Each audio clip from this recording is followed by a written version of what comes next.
is Mari Lane on the Buying Space channel. I'm continuing my series on the four Gospels, Matthew, Mark, Luke, and John. And these are the chapters of the Bible in the New Testament that include the life of Jesus. We are in chapter 5 of the book of Mark.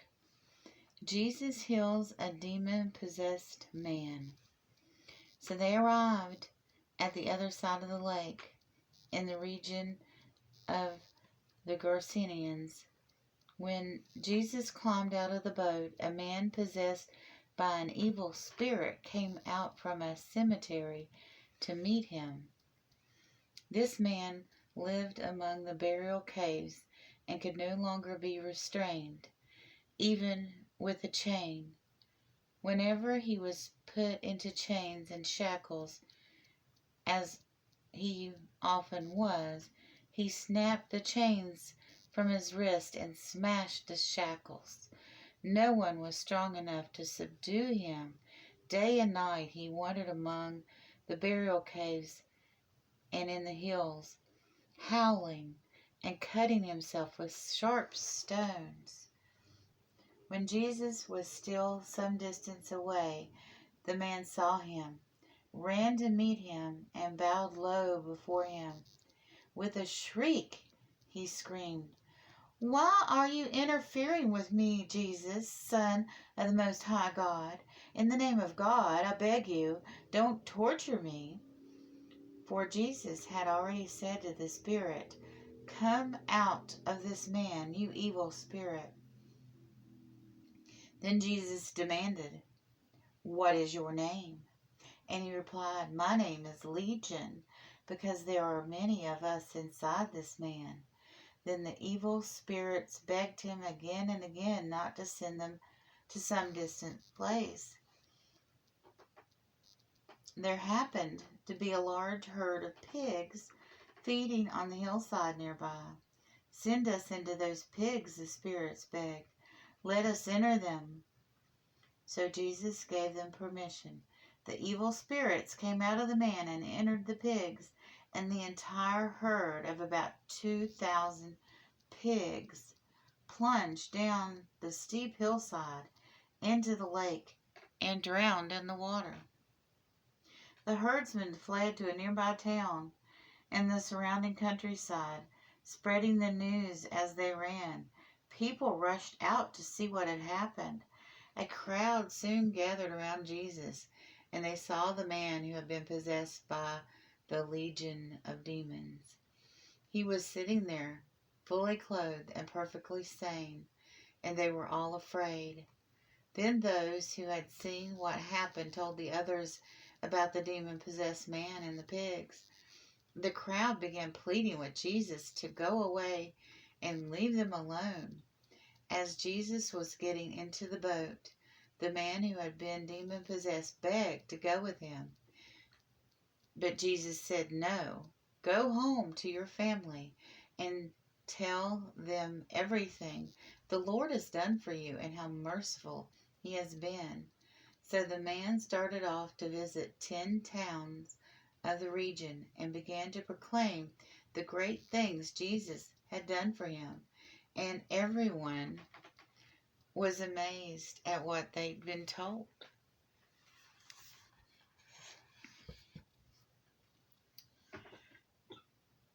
Jesus did a wonderful and tremendous thing here for this man.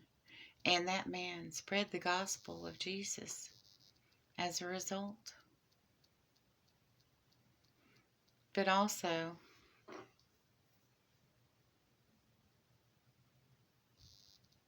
as we think about Easter, this event was used against Jesus. People don't know good from bad, right from wrong. This man's life was worth more than those 2,000 pigs. But the people that owned the pigs felt differently. They lost a herd of pigs. And the Pharisees and the Sadducees were already following Jesus around to find something to crucify him with. Friends, we all have enemies. We all have people that follow us around, whether it be in real life or whether it be in our cyber lives on different platforms, that wait for us to make a mistake. The devil is busy every day, and they can take a perfectly good, wonderful, honest person and make them seem like they're something they're not, just to be destructive. Yes, there are evil spirits in the world.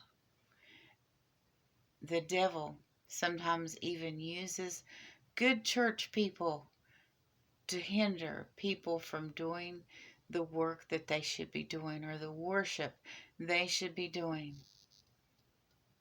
to interfere with their family and their family's lives, to interfere with friendships, to create wars. And God, in turn, can use people that are not Christians, people that are evil, to accomplish his goals. There are many examples in the Old Testament where people have done something absolutely wrong. Even Father Abraham lied to a king about his wife and said that Sarah was his sister because Sarah was so beautiful. Abraham was worried that her beauty would get him killed. So when they entered this new area and town, everyone was told that that was his sister. Now that was wrong. That was evil. That was a lie. But that weakness of Abraham caused future events that led to the founding of a nation. The sequence of events. So don't question God if something bad happens to you. His own son was sacrificed on the cross for the greater good. Be mindful of what God's plan could be for your life. And don't expect things to happen on your timetable, because God has a greater plan. Have a wonderful and blessed day, everyone.